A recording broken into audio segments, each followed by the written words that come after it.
Hello traders, welcome to my channel. Today I'm going to be explaining how we can use the RSI divergence to catch spikes in boom and crash. Please subscribe to my channel. If you haven't subscribed to my channel, hit the notification bell and also share, like and comment. Why should you subscribe to my channel? Weekly, I normally drop strategies on how you can trade boom and crash. And I normally give free EAs, very powerful EAs that you can use to trade boom and crash. And I also do live trading of boom and crash using my EAs.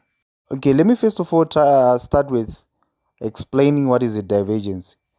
A divergence occurs when the price movement or the direction in which the price is moving is the opposite direction that the indicator is showing. For example, the indicator might indicate that there are low highs, yet the price is indicating that there are high highs.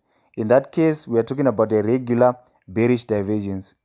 There are different types of divergences, but we are going to dwell much on what our focus is going to be on divergences. So in this example, I'm talking about bearish divergences. So bearish divergences are normally applicable to crash. I will explain how this works and how we can use it to catch spikes in crash. So we also have an example where we have the market or the price is moving, is having low lows, yet the indicator is indicating that there are high lows. In this case, this will be useful in what? In boom, when we talk about regular bullish divergence.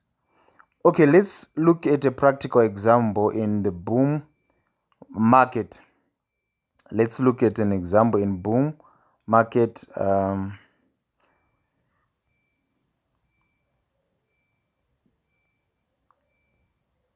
Okay, here I have a good example. As you can see, the previous low point,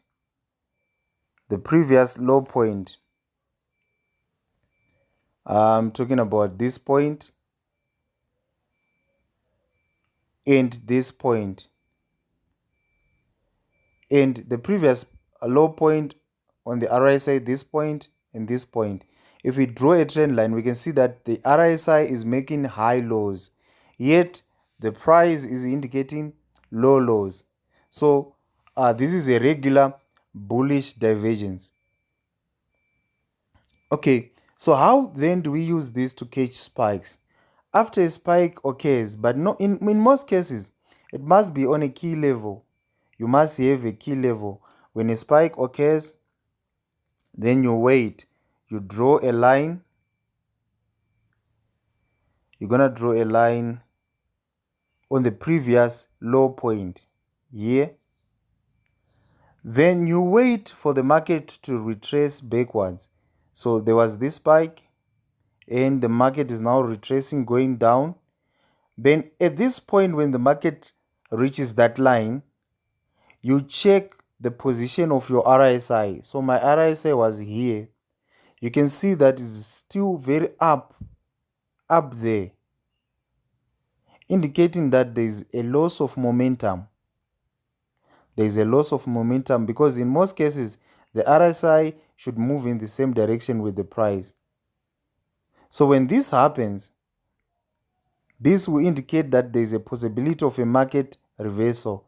As you can see, after a few candles, there were spikes. We had the first small spike, then another big spike, and another huge spike. So you can use this technique to catch spikes. Let's look at an example in crash. Okay, we have a very good example in crash 1000. After this spike, we're going to draw a line. We're going to draw a line here, and then we would wait for the market to retrace back to this line. Then on this point, we're going to check the position of the RSI. Where is our RSI? Our RSI was here at this point. So we can see that there's a big drop on the RSI, a deep downtrend. This indicates that there's a loss of momentum. There's a loss of momentum, which might indicate that there's a likelihood that the market is going to reverse. So as you can see here, after 1, 2, 3, 4 candles, there was a huge spike downwards. So this is how you use these RSI divergence to catch spikes. Okay, so for the settings, you're gonna click where there's this F.